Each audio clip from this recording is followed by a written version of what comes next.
और भाई जो चीज़ दिल से चाहिए होती है हमें। राधे राधे आप सभी को। स्वागत है आप लोगों का आप ही के चैनल एस्पिरेंट जर्नी पर। आज हमारा 75 हार्ड डे का 40th डे है, मतलब 40वां दिन। हमारा दिन 4 बजे से मॉर्निंग में स्टार्ट होता है। अलार्म में 4 बजे का लगाया हुआ था, पर 4:10 तक उठा। भाई मॉर्निंग में आंखें खुलती ही नहीं है। मॉर्निंग की नींद जो होती है वो सबसे प्यारी होती है, पर मॉर्निंग में पढ़ाई भी बहुत अच्छी तरीके से होती है। आप टाइम देख सकते हैं। तो सुबह अपने प्रभु का स्मरण करके हम उनको धन्यवाद बोलकर फिर उठें। भाई सबसे पहले मॉर्निंग में मेरा तो डेली का रूटीन रहता है गर्म पानी पीना, क्योंकि इसके पीने के बाद माइंड जो पूरा ब्लड जिस हिसाब से फ्लो करता है ना माइंड में, वो अलग ही लेवल का है। देन गर्म पानी पीकर चलें फ्रेश होने। फिर फ्रेश होने के साथ साथ ब्रश करते वक्त ही मैं अपना रिवर की ट्रिब्यूटरी और अपना 10 आर्टिकल भाई डेली मैं ये पढ़ता हूँ। और डेली हर एक एस्पिरेंट को आर्टिकल और रिवर की ट्रिब्यूटरी या जो भी आपको इम्पोर्टेंट लगे वो डेली रिवाइज कर लेनी चाहिए। ये सबसे इम्पॉर्टेंट आज का है। टू डू लिस्ट मैं अपना बना रहा हूँ, आप लोग भी टू डू लिस्ट बनाइए। मेरे टू डू लिस्ट में भाई थोड़ा हेक्टिक रहेगा शेड्यूल, क्योंकि अपना पेपर आ चुका है, तो 14 से 15 घंटे की पढ़ाई भाई मिनिमम होती है अब हमारी डेली। पेपर तक ऐसा ही चलता रहेगा। तो अपना डे स्टार्ट करते हैं। स्टार्ट करने से पहले मैं अपना मंत्र कृष्णाय वासुदेवाय हरे परमात्मने प्रणतः क्लेशनाशाय गोविंदाय नमो नमः पढ़कर मैं अपना स्टार्ट करता हूँ। तो मेरा मॉर्निंग रूटीन डेली मैगजीन से स्टार्ट होता है। आप मेरे टू डू लिस्ट में देखेंगे मैगजीन और टेस्ट ये सब बहुत ज़्यादा इंपॉर्टेंट है इस तैयारी में। तो इसी के साथ एक बहुत ही इंपॉर्टेंट अनाउंसमेंट करना चाहता हूँ आप लोगों के साथ। दोस्तों, जब मैं यूपीएससी की प्रिपरेशन स्टार्ट किया था तो हर एक दिन भाई नया चैलेंज रहता था। ये न्यूज़पेपर का ढेर और एनसीईआरटी कब ख़त्म होगी। मॉक टेस्ट से भी डर लगता था कि मॉक टेस्ट कैसे दिया जाए। तब समझ में आया कि केवल मेहनत नहीं, मेहनत के साथ साथ एक सही स्ट्रैटेजी और एक सेल्फ इवेल्युएशन के साथ हम सफलता पा सकते हैं। तो दोस्तों, यहाँ पर टेक्स्ट बुक ने एक पास इलाइट टेस्ट लॉन्च किया है, जो कि बहुत ही हेल्पफुल है, जिसमें आप फीचर्स देख सकते हैं। 300 टेस्ट अवेलेबल है। पीवाईक्यू कवर कराते हैं, एनसीईआरटीज़ भी। पीवाईक्यू बहुत ज़्यादा ज़रूरी है, जैसा कि हम जानते हैं डेली करंट अफेयर यूपीएससी की जर्नी में कितना ज़्यादा इंपॉर्टेंट है। और उसके साथ साथ यूपीएससी मेंस टेस्ट सीरीज़ भी है। डेली समाधान करंट अफेयर भी आपको मिलता है इसमें, और रोज़ की चीट शीट्स मिलती हैं और क्विक समरीज मिलती हैं, ताकि आप बहुत ही आसानी से चीज़ों को याद कर सकें। और मेंस आंसर राइटिंग के टेस्ट के साथ साथ उसका इवेल्युएशन बहुत ही अच्छे तरीके से किया जा सकता है। ये पहले से ही बहुत अफोर्डेबल है, पर अगर आप मेरा coupon code RAU Ram Upadhyay RAU10 use करेंगे तो ये आपको और ही अफोर्डेबल प्राइस में मिलने लगेगा।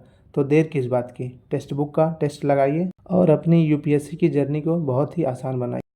तो दोस्तों, टेस्ट और मैगजीन बहुत ही ज़्यादा इंपॉर्टेंट है। मैगजीन में मैंने बहुत सारी चीज़ें कवर की, और मैं PT 365 नहीं कर रहा हूँ, मैं पर मंथ की मैगजीन कर रहा हूँ। मैं क्योंकि पहले से ही पढ़ते आ रहा हूँ पर मंथ, तो मैं वही कर रहा हूँ। जिन्होंने नहीं पढ़ा है तो आप PT 365 भी कर सकते हैं।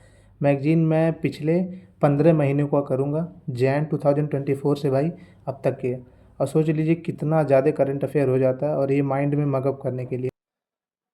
तो भाई आज से केवल 40 डेज लेफ्ट है। 40 क्या, 30 ले लीजिए। 10 दिन तो पता ही नहीं चलेगा कि कैसे पास होगा, क्या पढूं क्या ना पढूं। और अभी से ये लग रहा होगा कि क्या पढ़ा जाए क्या नहीं पढ़ा जाए, ये छूट रहा है वो छूट रहा है। पर एक स्ट्रेटजी के साथ चलिए, टू डू लिस्ट बनाइए, एक लॉन्ग टर्म का भी बनाइए कि कैसे कैसे पूरा ये 40 डेज आपका कवर होना चाहिए। और ये डेली का भाई बहुत ज़रूरी है, सीरियसली बोल रहा हूँ। और इत, इस जो टाइम है ये बहुत ही इम्पोर्टेंट टाइम है। मतलब इसको खूब अच्छे से यूटिलाइज करिए, जितना अच्छे से यूटिलाइज कर पाइए। सबसे ज़रूरी बात ये है कि अपने आप को इतना बिजी रखिए इतने दिन में कि ये स्ट्रेस एंजाइटी ये सब का टाइम ही ना मिले। खूब बिजी रखिए, टू डू लिस्ट के हिसाब से एकदम लगे रहिए। कब दिन से रात हो जाए पता ही ना चले। बॉडी को थकने दीजिए, मज़ा आता है जब थकती है। नींद तुरंत आ जाती है, कुछ पता नहीं चलता है फिर। बस यही, अब गर्मी तो आप देख ही रहे हैं, इसीलिए हम लाइब्रेरी भागते हैं। तो रूम पर 3 घंटे पढ़ने के बाद, और रूम पर ही थोड़ा मैं आराम किया था आधे घंटे, फिर मैं चला अब अपने लाइब्रेरी। अपना सेकंड स्लॉट लगाऊंगा। मैं लगातार एक जगह नहीं बैठता हूँ भाई, क्योंकि बैक पेन होने लगती है, इसलिए थोड़ा स्लॉट रूम पर लगाता हूँ, फिर लाइब्रेरी आ जाता हूँ। ये रही भाई मेरी सीट पे मेरे आप स्लिप बहुत ज़्यादा देख सकते हैं, क्योंकि मेरे लिए स्लिप बहुत ही इंपॉर्टेंट है। मैगजीन में अभी थोड़ा सा और कवर करूँगा, क्योंकि भाई टू डू लिस्ट के हिसाब से मेरे को करना था। अब मैं अपना ओपन मॉक टेस्ट दूसरा वाजीराम का आज देने जा रहा हूँ।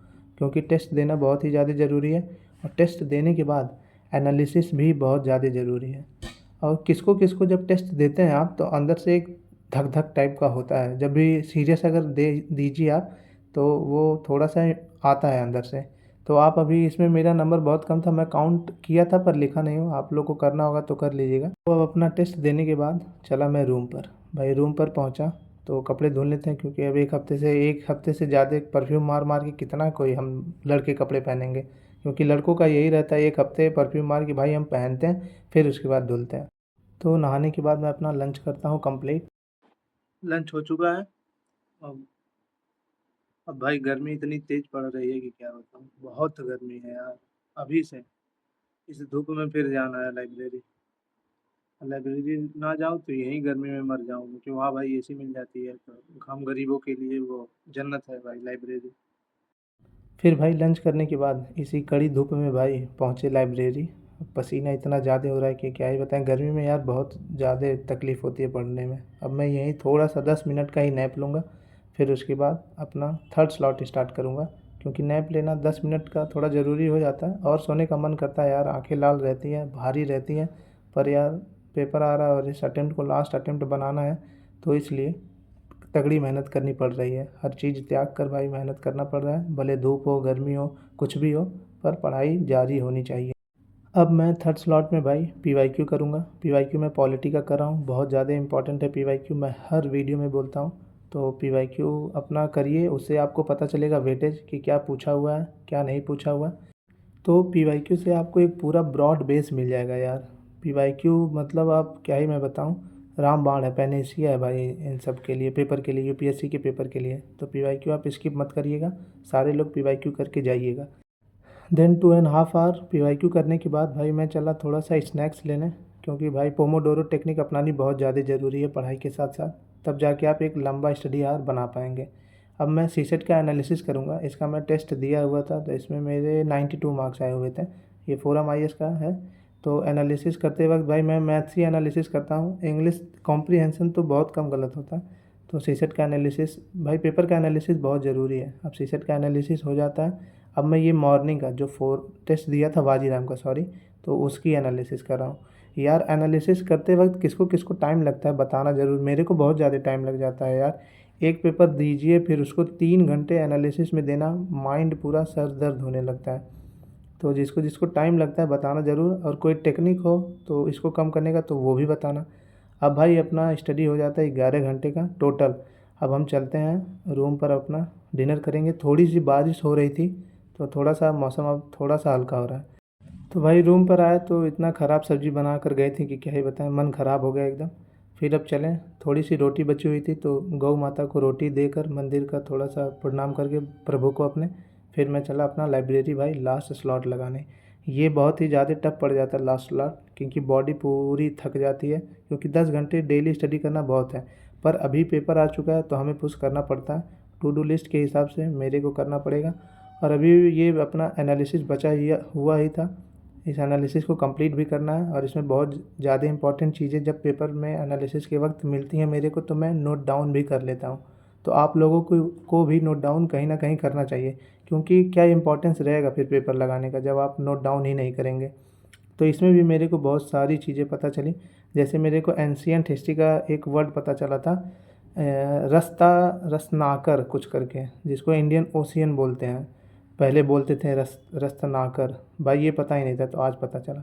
बॉडी भाई थकेगी, पूरी तरीके से थकेगी, थकनी भी चाहिए यार, पेपर आ चुका। तो इतनी मेहनत करिए कि बॉडी एकदम से थक जाए, बोले बस अब रहने दीजिए। भाई आप स्टडी यार देख सकते हैं कितने घंटे की हो चुकी है, अप्रॉक्स यार 16 आवर की स्टडी हो चुकी है। अब रात के 12:30 बज रहे हैं। अब हम चलें रूम पर, और टाइम बहुत ही कम बचा है पेपर में। तो सब लोग अपना 100% दीजिए भाई, पूरे जी जान से मेहनत करिए। बॉडी एकदम से थक जाए, ऐसा थके कि बेड बेड पर गिरते ही तुरंत स्लीप आ जाए। चले अब रूम पर, घर है नहीं, अपना रूम ही है दिल्ली में तो। और बचपन था तो भाई किताबों का बोझ था, इतना हैवी बैग ले जाते थे। बड़े हुए तो कितना बोझ हो चुका है, बोझ कभी ख़त्म नहीं हुआ, देखते हैं ये बोझ हटता कब है कंधों से। घर की जिम्मेदारी, इतनी जिम्मेदारियां रहती हैं, सबके ऊपर कि इस एज में क्या ही बताया जाए, पर यही सब मोटिवेशन का भी काम करते हैं।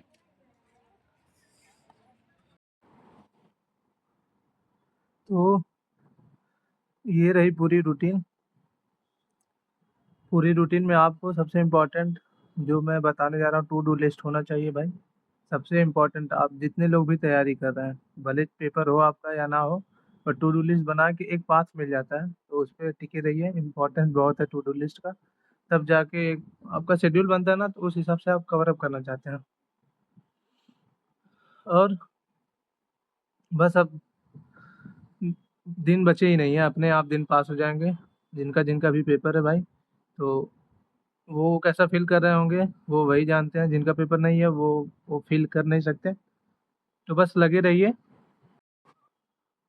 और भाई, जो चीज़ दिल से चाहिए होती है हमें, जिस जिस चीज़ के लिए हमें दिल में आग होती है, जो चीज़ हमें पाना होता है, तो उसके लिए सवाल नहीं होते हैं कि और कितनी मेहनत करनी पड़ेगी। उसके लिए सवाल उठने ही नहीं चाहिए और कितनी मेहनत करनी पड़ेगी। भाई पाना है तो पाना है, भले जितनी भी मेहनत लगे। तो सब लोग मेहनत करते रहिए, खूब अच्छे से लगे रहिए, होगा हम सब साथ। बस मम्मी पापा का सपना, अपना सपना पूरा करने के लिए भाई यही 3-4 साल है। रगड़ के मेहनत करिए, टाइम वेस्ट मत करिए भाई। जब सोने जाइए तो एक बार ज़रूर सोचिए, क्या आज का दिन मैं अपना 100% दिया? क्या मम्मी पापा का जो पैसा लग रहा है वो मैंने सही से यूटिलाइज किया? क्या उनका सर मेरी मेहनत से ऊंचा होगा या नहीं? भाई ये सब सोच के यार पढ़िए। पढ़िए पर खुद के लिए पढ़िए, उनके लिए पढ़िए, पर पढ़िए, खूब मेहनत करिए, खूब आगे बढ़िए। सब लोग मेहनत चली रही है, हम लोगों को भी बस ऐसे चलते रहिए, सफलता ज़रूर मिलेगी। हार नहीं मानना है बस, गिरिए उठिए पर हार नहीं मानना है। ठीक है?